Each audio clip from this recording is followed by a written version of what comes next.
E9 off screen. அவங்க அழகாக ரசிச்சிட்டே இருக்கலாம், ரொம்ப என்ஜாய் பண்ணலாம் அவங்க ஆக்டிங். அவ்வளோ ஒரு சூப்பரான ஒரு பெர்ஃபார்மர் மேம். வந்து தனுஷ் சார் படங்களில் மோஸ்ட் ஆஃப் த ஃபிலிம்ஸில் இருக்கீங்க மேம். நீங்கள் எதுக்கு மேம் வைக்கப்படுறீங்க? சரண்யா பொன்வன் மேம் வாங்க இங்கே ப்ளீஸ்.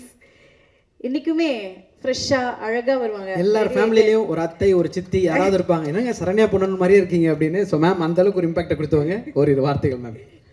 இங்கிலீஷில் தான் பேசுவீங்கன்னு தெரியும் இன்னைக்கு. எல்லாருக்கும் வணக்கம். எனக்கு இன்னைக்கு ரொம்ப சந்தோஷமாக இருக்குது. எப்படி நாயகனை பற்றி இன்னும் பேசுகிறாங்களோ அதே மாதிரி எனக்கு விஐபி பற்றி பேசுகிறாங்க.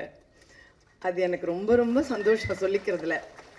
எங்கே போனாலும் விஐபி பற்றி தான் இப்போ பேசுவாங்க. ஹைதராபாத்தில் போய் இறங்கினோடனே ரெகுவரன் வீட்டக் அப்படிம்பாங்க என்னை பார்த்து. அந்த மாதிரி சின்ன சின்ன பசங்கள்லாம் என்னை வெளியே பார்க்கும்போது ஹே தனுஷ் அம்மா போகிறாங்கடா அப்படிம்பாங்க. ஸோ தனுஷ் அம்மா என்ன தான் தனுஷ் அம்மான்னு சொல்கிறாங்க. அந்த அளவு எனக்கு ரொம்ப ரொம்ப சந்தோஷமாக இருக்குது. எல்லாருக்கும் அது ஒரு ஸ்டாண்டர்ட் தனுஷ் அம்மா. அப்புறம் இப்போ வேற எங்கேயா செட்ஸில் போகும்போது ஏதோ தனுஷை பற்றி என்கிட்ட கேட்குறது எப்படி இருக்கும்னா, நிஜமாவே இப்போ என் மகனாக இருந்தால் அவர் என்ன சாப்பிடுவார், அவர் எப்படி தூங்குவார், இப்படிலாம் கேட்பாங்கல்ல, இந்த மாதிரி தான் என்கிட்ட கேட்பாங்க. ஸோ அது எனக்கு ரொம்ப ஆச்சரியமாக இருக்கும். அந்த அளவுக்கு சினிமா வந்து ஒரு குடும்பமாக என்னை கனெக்ட் பண்ணியிருக்கு தனுஷோட. ரொம்ப கனெக்ட் பண்ணியிருக்கு. நிஜமாவே என்னுடைய ஒரு மகன் அப்படின்னு. இந்த செட்டில் வந்து இப்போ பவிஷ் தான் எனக்கு மகன். ஸோ செட்டில் வந்து பவிஷோட நடிக்கும்போது தனுஷ்கிட்ட அந்த ஒரு பொறாமையை நான் பார்த்தேன். ரொம்ப தமாஷா இருந்தது. மடியில் பவிஷை படுக்க சொன்னதே தனுஷ் தான். படுறா அப்படின்னா படுத்தோன்னே டேய் நான் படுக்க வேண்டிய இடம், சரி சரி படு அப்படின்னாப்புல. ஸோ அந்த மாதிரி அதெல்லாம் வந்து எனக்கு ரொம்ப சந்தோஷமாக இருந்தது. எல்லா மொமெண்ட்லேயும் வந்து அவருக்கு என் அம்மாவை நான் உனக்கு கொடுத்துருக்கேன், சரி போனால் போகிறது கொஞ்ச நாள் அந்த சந்தோஷத்தை நீ அனுபவிச்சுக்கோ, அந்த மாதிரியே இருந்தது. ஸோ எனக்கு இந்த படத்தில் நடிக்கும்போதும் எப்போவுமே தனுஷோட ஒர்க் பண்ணும்போதும் எனக்கு அந்த அம்மா ஃபீல் வந்து ரொம்பவே கொடுத்து என்னை வந்து அம்மாவாக கொண்டாடுற ஒரு ஆள் தான் தனுஷ். இதில் நான் வந்து ரொம்ப ஒர்க்கில் என்ன தோணும் அப்படின்னா, ஒரு நாள் கூட என்கிட்ட வந்து இப்படி தான் நடிக்கணும் அப்படி தான் நடிக்கணும் அப்படின்னு சொன்னதே கிடையாது. எல்லாம் டப்பிங் பண்ணும்போதும் சரி, நான் எப்படி பேசினாலும் ஓகே ஓகேன்னு சொல்லிகிட்டே இருப்பார். நான் சொல்லுவேன் நிஜமாக தான் சொல்கிறீங்களா இல்லை எனக்காக சொல்கிறீங்களான்னு கேட்பேன். இல்லை நிஜமாவே நல்லாயிருக்கு அப்படிம்பாரு. ஸோ அதுவும் எனக்கு ரொம்ப பெருமையாக இருக்கும். இன்னொன்று வந்து எல்லாரும் அவரை பற்றி பேசும்போது மல்டி டாஸ்கிங் பண்ணுறதை பற்றி பேசுகிறாங்க இல்லையா. நான் நோட்டீஸ் பண்ணது என்னென்னா, அவர்கிட்ட ஒரு பெரிய டிசிப்ளின் இருக்குது. அதாவது ஒரு இந்த காலத்தில் அது எத்தனை பேருக்கு இருக்குது அப்படின்னு எனக்கு தெரியல. பயங்கர டிசிப்ளின் இருக்குது. இத்தனை மணினா அத்தனை மணி தான், அந்த மணிக்கு கரெக்டாக வரணும், இத்தனை மணிக்குள்ளே இதை முடிக்கணும்னா அத்தனை மணிக்குள்ளே முடிக்கணும், ஒரு ஆர்டிஸ்ட் இத்தனை மணிக்கு அனுப்பணும்னா அத்தனை மணிக்கு அனுப்பணும். இதெல்லாம் வந்து எல்லாரும் நினைக்கிறது இல்லை. ஆனால் அது தனுஷ் நினைக்கிறாரு. ஒரு லொக்கேஷனுக்கு ஒருத்தர்கிட்ட நான் உங்களுக்கு 3 hours கொடுங்க அப்படின்னு கேட்குறாருன்னா கண்டிப்பாக 3 hours அனுப்புகிறாரு. இது வந்து ரொம்ப ரொம்ப ஆச்சரியம். அந்த மாதிரி அந்த ஒர்க் பேட்டர்ன் பிளான் பண்ணுறது, எப்படி வேலை செய்கிறது.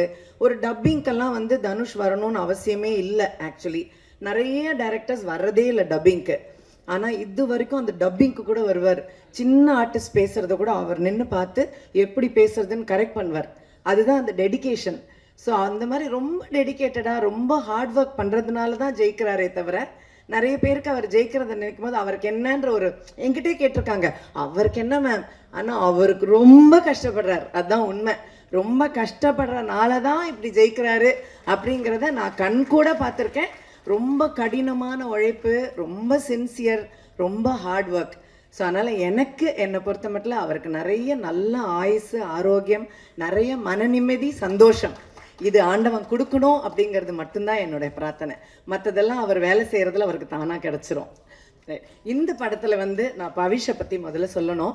பவிஷ் ரொம்ப கஷ்டப்பட்டு வேலை பார்த்துருக்கார். இதே மாதிரி அதாவது தனுஷ் வந்து நடிக்க சொல்லி கொடுத்து ஒருத்தர் நடிக்கிறதுனா பாருங்க அது எவ்வளோ கஷ்டம்.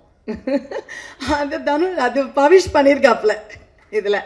அதாவது ஒவ்வொரு சீனுமே சொல்லி கொடுக்கும்போது அவ்வளோ போராடி கஷ்டப்பட்டு பண்ணியிருக்கார் பவிஷ் இதில். அண்ட் அதுக்கான வெற்றி கடவுள் அவருக்கு கண்டிப்பாக கொடுக்கணும். ஏன்னா அதை நான் கண்கூட பார்ப்பேன்.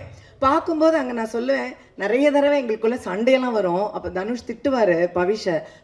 நான் தான் சப்போர்ட்டுக்கு வந்து நிற்பேன். அந்த டிப்பிக்கல் மாம் ரோல் தான் எங்கிட்ட. நீங்கள் பேசாதீங்க அப்படின்னு என்னை பிடிச்சி தள்ளி வச்சுருவார். நான் ஒன்று பவிஷ் கூட போய் நின்று பவிஷ்கிட்டே பேசிகிட்டு இருப்பேன். நீங்கள் இன்னும் அவன்கிட்ட பேசிகிட்டு இருக்கீங்க, என்கிட்ட பேசுங்க, இப்படி நிறைய லொக்கேஷனில் நடக்கும். ஸோ பவிஷ் வந்து ரொம்ப பாடுபட்டிருக்காரு, ரொம்ப ஹார்ட் ஒர்க் பண்ணியிருக்காரு. கடினமாக உழைச்சிருக்காரு அந்த படத்துக்கு. ஸோ அதுக்கான வெற்றி அவருக்கு கண்டிப்பாக கிடைக்கும். I wish you all the best for that. அப்புறம் இந்த சின்ன சின்ன பிள்ளைங்க எல்லாருக்கும் என்னுடைய வாழ்த்துக்கள். எனக்கு இவங்களை பார்க்கும்போது ரொம்ப சந்தோஷமாக இருக்குது.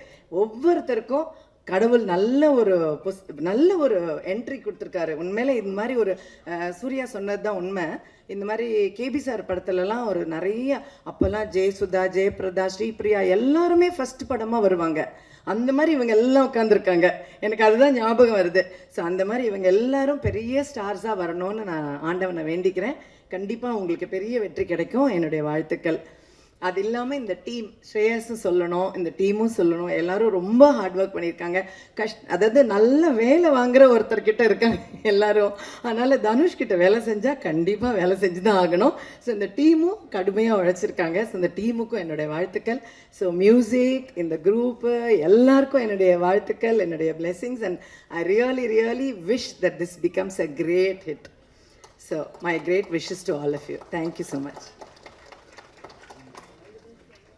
Thank you ma'am, thank you. அவர்களுக்கு தொடர்ந்து நெக்ஸ்ட் யார் வர போகிறாங்க அப்படின்னு சொல்லிட்டு பார்த்தீங்கன்னா, தமிழ் மொழி மேலே எல்லாருக்கும் எவ்வளோ காதல் இருக்குன்றது தெரியும். மொழி